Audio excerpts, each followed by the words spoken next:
ternyata Tuhan itu gak cuman harus diomongin, tapi harus dialamin. Di saat itu waktu gue bercerai, gue mengalami Tuhan yang gak ada di teori, gak ada di YouTube, gak ada di Google. Ya. Dan gue percaya ini juga Tuhan. Tuhan kan gak izinin perceraian, bla bla bla segala macam. Right.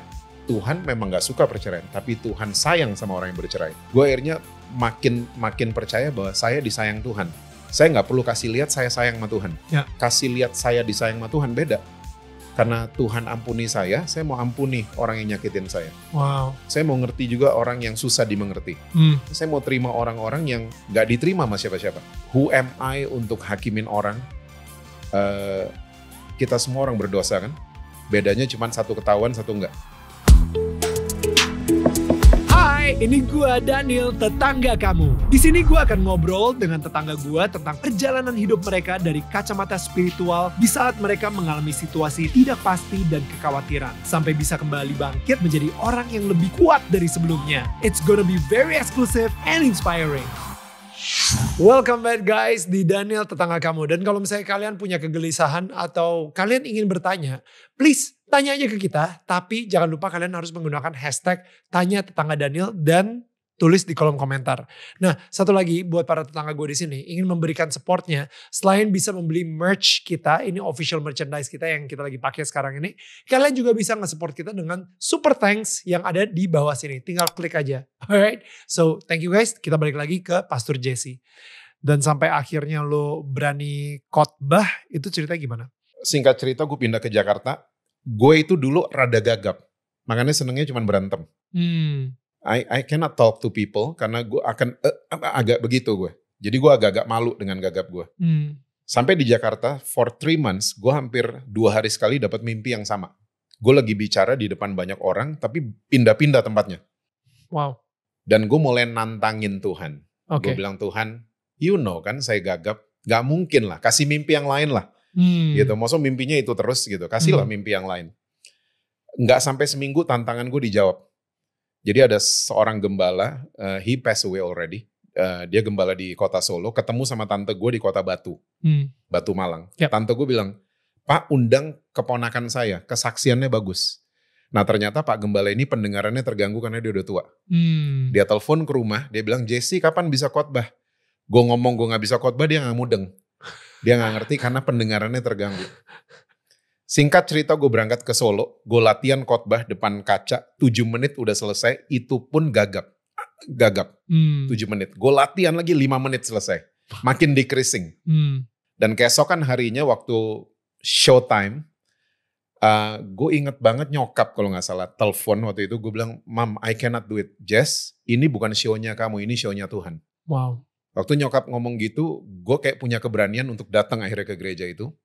Sampai di gereja itu ada 200 jemaat. Gue yang biasanya berantem sama 5 orang gak takut, gue ketakutan pagi itu. Dengkul gue lemes. Dan waktu mikrofon di-handed ke gue mulai pimpin doa firman, gue agak kaget. Loh kok gue doa kok lancar? Dan abis gue selesai doa, gue mulai sampein firman Tuhan 50 menit. Gak lihat catatan. Gila. Gagapnya hilang. Mulai hari itu sampai hari ini. Wow. Hilang gagapnya. Itu mukjizat. Gue ngerasa mukjizat banget ya bahwa gagapnya bisa hilang. Tapi gagapnya itu mungkin gak akan hilang kecuali lu membuat keputusan untuk berdiri di atas mimbar tersebut. Yeah. You know, sometimes gak tau nih, kayak gue ngerasa there are times in our life di dalam kehidupan kita ketika kita melakukan sesuatu di dunia dan tiba-tiba ada sesuatu yang terjadi di dunia spiritual yang kebuka, unlock gitu. Ketika lu nurut untuk memberikan khotbah, padahal sebenarnya untuk lu cancel bisa aja. Tapi kalau misalnya lu cancel, mungkin sampai hari ini lu masih gagap. Ya. Mukjizatnya gak terjadi. Mukjizatnya terjadi ketika lu memutuskan untuk ngelakuin sesuatu. Ya. Bener gak sih kayak gitu? Maksudnya sistem prinsip. Ya. Tuhan kasih kualifikasi sesudah dia memanggil. Baru dia memberikan kualifikasi itu. Bukan lo mesti punya syarat tertentu untuk dapat panggilan Tuhan, bukan kan?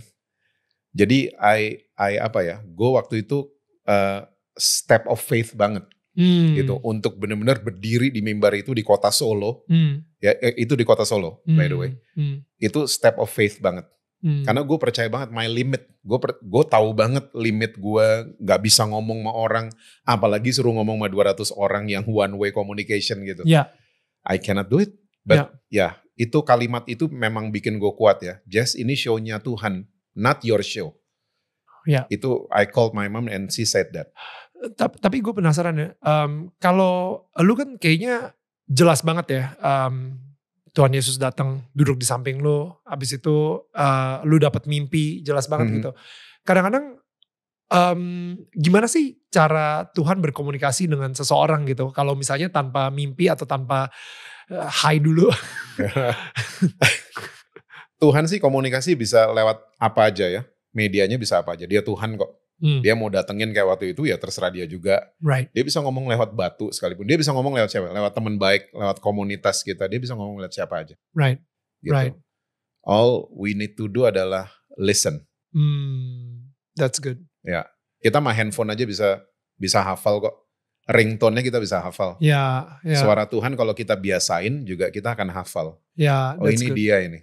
Gue pernah dengar sebuah analogi di mana kayak radio FM gitu ya misalnya ya, dan di radio FM itu kan ada banyak banget saluran-salurannya, tapi ada satu radio yang kalau diputar itu benar-benar kayak suara Tuhan. It's all about love, Cuman kitanya yang memilih tidak untuk memutar ke frekuensi tersebut gitu. Kita milih ke frekuensi yang lain. And I think it's a beautiful analogy. Karena emang kadang-kadang kita lebih pengen, udahlah gue pengen dengerin frekuensi yang ini aja deh gitu. Padahal frekuensi yang itu it's just noise, it's just pure entertainment. Itu gak membuat kita lebih baik sebagai seseorang, gak membuat kita berkembang. Tapi kita sebenarnya butuh sebuah usaha yang lebih untuk kita, enggak juga sih.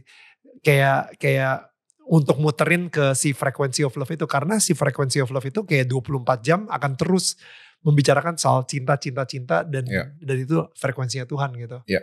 Kita seringkali kebalik ya. Kita seringkali mau sibuk buat Tuhan, tapi kita nggak dengerin dia. Itu yang seringkali salah dari kita. Akhirnya seperti ceritanya Marta dan Maria lah. Yesus bilang yang Maria buat itu nggak akan diambil daripada dia selama-lamanya. Jadi kalau kita dapat hikmat dari Tuhan, pengetahuan dari Tuhan, nah itu nggak bisa diambil dari kita. Kita mesti satu frekuensi memang. Sama dia atau sama si jahat. Itu aja kan pilihannya. Begitu. Tadi lu udah sempet cerita soal tiba-tiba lu udah gak pengen lagi nyentuh narkoba atau mungkin minuman keras dan lain-lain gitu ya. And then lu kayak nantangin Tuhan sehingga akhirnya lu mulai khotbah dan sering dipakai untuk khotbah juga gitu ya. Untuk jadi seorang kayak pastor gitu. Hubungan lu dengan your parents gimana? Karena ini semua akarnya kan dari kemarahan lu kepada bokap lu yang ketahuan selingkuh gitu. Itu kapan? Apakah ketika lu ketemu Yesus tiba-tiba lu ngerasa damai dan saat itu juga lu bisa memaafkan dan lain-lain gitu? Like tiba-tiba you become this holy person dan and everything is just so easy for you. Sampai gue di Jakarta tiba-tiba kayak many doors are open. Setelah dari Bali nih ya? Dari Bali, gue sampai ke Jakarta dan salah satu pintu yang dibukain adalah gue harus ngampunin bokap gue. Gitu, dan itu saat-saat gue bisa datang sama dia dan gue peluk dia, "Pah, it's okay." Dia nangis peluk gue nangis juga. Of course. Gitu, gue gak perlu ngomong apa-apa, "Pah, Jesse ampuni papa ya," belum, gue gak begitu. Gue cuman bilang, "Pah, it's okay." Dan itu tiba-tiba melted semuanya, bokap gue juga melted, gue juga. Dan gue percaya di situ mulai dari titik itu pemulihan terjadi antara gue sama bokap. Dan later on akhirnya sebelum dia meninggal kita bisa traveling berdua. Which is gue gak pernah imagine tuh terjadi. It's crazy. Ya, kita bisa jalan-jalan ke Eropa berdua, bener-bener berdua. Dan di situ gue lihat dia jatuh cinta sama nyokap gue. Karena schedule kita 1 bulan, 2 minggu dia minta pulang. Kenapa, Pak? Kangen mama. Come on. Ya, itu amazing banget sih. Seorang yang gak pernah terbang sendirian, demi ketemu soulmate-nya dia mau terbang sendirian. Akhirnya 2 minggu dia balik? Dia balik duluan. Ketemu mama? Hanya mau ketemu mama di Jakarta. Come on. Ya, apanya sih Pak? Ngobrolnya, emang sih. Mereka tiap sore itu ngobrol. Ngobrol berdua sambil minum teh. Mama dari toko buku Immanuel selalu ditungguin di pagar jam 4 sore. Karena udah pasti tuh, mama with driver datang, dia selalu nunggu di pagar. Itu papa. Wow. Jadi sebelum dia dipanggil sama Tuhan, gue ngeliat wow, mereka adalah couple yang panutan buat gue. Gitu, panutan. Karena semua couple pasti ada turbulence-nya, ada segala macam, tapi dua-duanya bisa bermain cantik tiba-tiba at the end. Gila. Apa yang mendorong lu untuk mengampunin your dad, ayah? Iya, karena gue udah gak mau lagi, I'm done with the chaotic things. Gue udah gak mau lagi ada internal konflik di dalam gue. Gue gak mau that peace itu tiba-tiba ke rip off hanya karena gue ngeliat bokap terus gue benci lagi. Jadi gue memutuskan gue mesti mulai. Dengan datengin dia dan bilang it's okay segala macam. Kita semua anak tahu, kita semua ampuni papa dan lain sebagainya. Dengan ngambil step itu. Did you say sorry? Lu sendiri juga minta maaf atau? Oh iya. Karena gue bikin malu keluarga beberapa tahun kan. Di sekolah lah, di mana segala macem lah, kantor polisi telepon karena gue berantem. Jadi I did say sorry to my mom, to my dad segala macem. Dan papa waktu gue bilang sorry justru dia malah ngerasa aneh gitu. Tapi disitulah momen itu yang gue peluk dia akhirnya. Kenapa menurut lu Tuhan Yesus mau lu untuk minta maaf with your dad dan mengampuni, melepas maaf? Mungkin gue banyak ngertinya baru sekarang ya. Salah satunya tadi pertanyaan lo, kenapa gue yang didatengin, kenapa bukan stranger itu? Right. Ternyata gue ngerti-ngertinya baru sekarang itu salah satunya adalah gue dikirim sama Tuhan orang-orang yang punya masalah kayak gue dulu. Gitu, orang-orang yang punya masalah sama party lah, sama gonta-ganti pasangan, bla bla bla. Gue bisa ngomong sekarang sama mereka. Gue jadi ngerti, oh mungkin gue didatengin dulu for this reason. Gitu loh, orang-orang sekarang mungkin pakai DM ya. Orang yang DM itu gak jauh dari apa yang gue alamin zaman dulu. Jadi gue bisa ngomong, kalau enggak kan gue gak tahu apa-apa. Gitu. Dan gue juga banyak belajar untuk ternyata Tuhan Yesus tuh adalah inisiator ya. Dan dia mau kita tuh banyak inisiatif. Kita yang mulai duluan gitu loh. Jangan nunggu orang bla bla bla segala macam. Tapi justru kita yang harus mulai duluan. Kayak contohnya dia mendamaikan dirinya dengan manusia. Tuhan. Yang tadinya seteru. Tapi ternyata dia Allah yang inisiator. Ya, dia yang mau duluan damai sama manusia. Dengan kirim mediator. Ya, untuk mati dan akhirnya kita semua jadi damai dengan dia. So, gue mulai belajar itu untuk jadi initiator. Walaupun gue masih banyak gagalnya. Tapi gue belajar, I'm still learning until today. Untuk initiate hal-hal yang baik kepada orang-orang. Kita masuk ke journey lu berikutnya. Setelah lu udah minta maaf sama bokap. Dan akhirnya lo mulai membangun sedikit demi sedikit hubungan tersebut dengan keluarga. Udah mulai keliling nih, khotbah-khotbah dan menjadi pastor sebuah gereja gak sih? Wait, I don't know, like lo, gue gak pernah pastoring di sebuah gereja. Gue cuman di mentor. Waktu itu sama, gue gak akan lupa, gue punya 3 mentor. Hank Carlse, Samiton Pangela, sama Jimmy Untoro.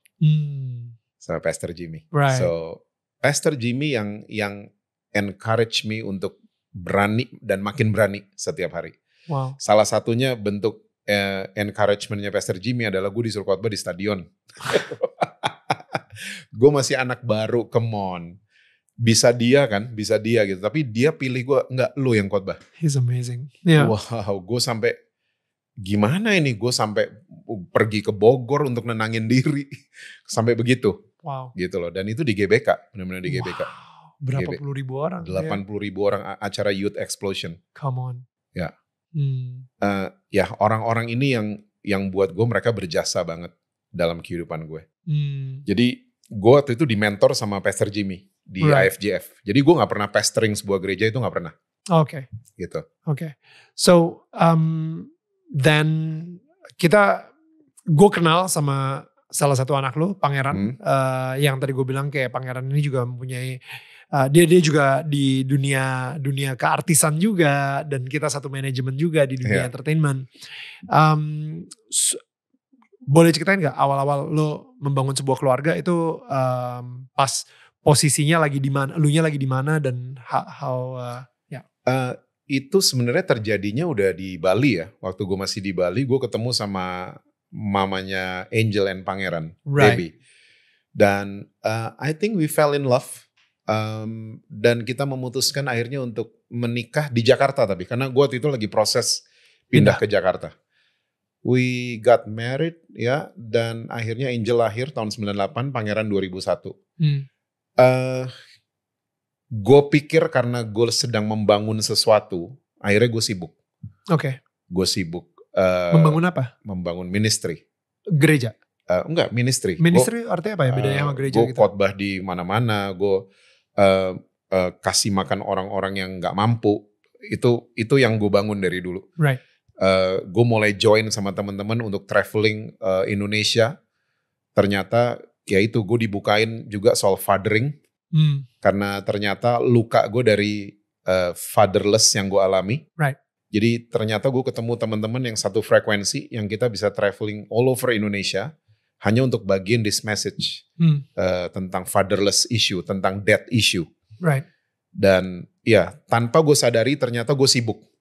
Gue sibuk dan akhirnya gue jarang berkomunikasi dengan my wife. Dan di saat itulah kita baru 6 tahun rumah tangga kita. Di saat itulah badai besar itu datang. Tiba-tiba gue harus menghadapi bahwa gue harus bercerai. Gue berjuang di pengadilan untuk tidak bercerai, tapi pengadilan menceraikan kita. Dan yang gue kaget juga hak asuh dikasih ke gue. Dua-duanya. Angel masih 6 tahun, Pangeran masih 3 tahun. Dan tiba-tiba gue jadi Mr. Mom. Karena ini panggilan dari ibu-ibu di sekolah anak-anak gue. Karena gue selalu muncul waktu bagi raport, gue yang muncul dengan ibu-ibu. Pagi-pagi gue yang muncul. Mereka ulang tahun, gue yang bawa kue dan piring-piring plastik ke sekolah, bla bla bla. Itu terjadi for many years. Dan gue gak pernah regret, gue gak pernah nyesel. Gue gedein anak-anak. Gue grateful banget bangunin mereka, gantiin spray karena mereka ngompol, bla bla bla. Wow. Itu semua gue alamin. Dan itu kayaknya pembelajaran yang luar biasa dalam kehidupan gue. Gue juga menemukan bahwa ternyata Tuhan itu gak cuman harus diomongin, tapi harus dialamin. Can you go elaborate on that? Ya, selama gue membangun ministry yang 6 tahun tadi, dari tahun 97, gue cuman mau ngomongin Tuhan. Yeah. Tuhan gini, Tuhan, just like gue bagian teori ke orang-orang. Tapi di saat itu waktu gue bercerai, gue mengalami Tuhan yang gak ada di teori, gak ada di YouTube, gak ada di Google. Gue mengalami, gue kayak dikasih hikmat yang tadi gue bilang yang gak akan diambil dari gue selama-lamanya. Ya. Dan gue percaya ini juga Tuhan. Tuhan kan gak izinin perceraian, bla bla bla segala macam. Right. Tapi yang gue tangkep adalah Tuhan memang gak suka perceraian, tapi Tuhan sayang sama orang yang bercerai. Right. Tuhan sayang. Gue tetap merasa gue disayang sama Tuhan. Dan itu yang akhirnya gue kepengaruh sampai hari ini. My ministry journey itu, gue akhirnya makin percaya bahwa saya disayang Tuhan.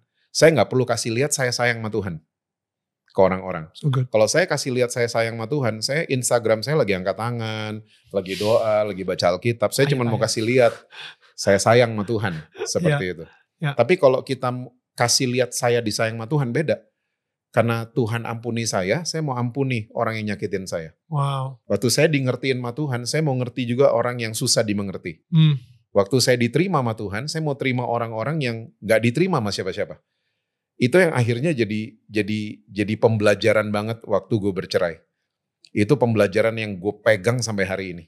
Wow. Jadi, who am I untuk hakimin orang? Kita semua orang berdosa kan? Bedanya cuma satu ketahuan, satu enggak. Bedanya satu ngaku, satu enggak. Ya. Jadi gue gak pernah lagi mau, karena 6 tahun pertama gue pelayanan, gue gayanya self-righteous. Gue gayanya kayak gue paling tahu, gue kayak orang Farisi modern. Gue kayak ahli Taurat modern. Kayak lo gak tahu apa-apa, gue yang lebih tahu. Jadi ada apa-apa tanya sama gue. Apalagi soal Tuhan, apalagi soal Alkitab. Wah itu dibabat total. Waktu di fase gue harus masuk keluar pengadilan, gue harus dealing with mamanya anak-anak dan lain sebagainya, gue harus dealing with forgiveness, gue harus dealing with parenting dan lain sebagainya gitu. Itu semua jadi pembelajaran buat gue.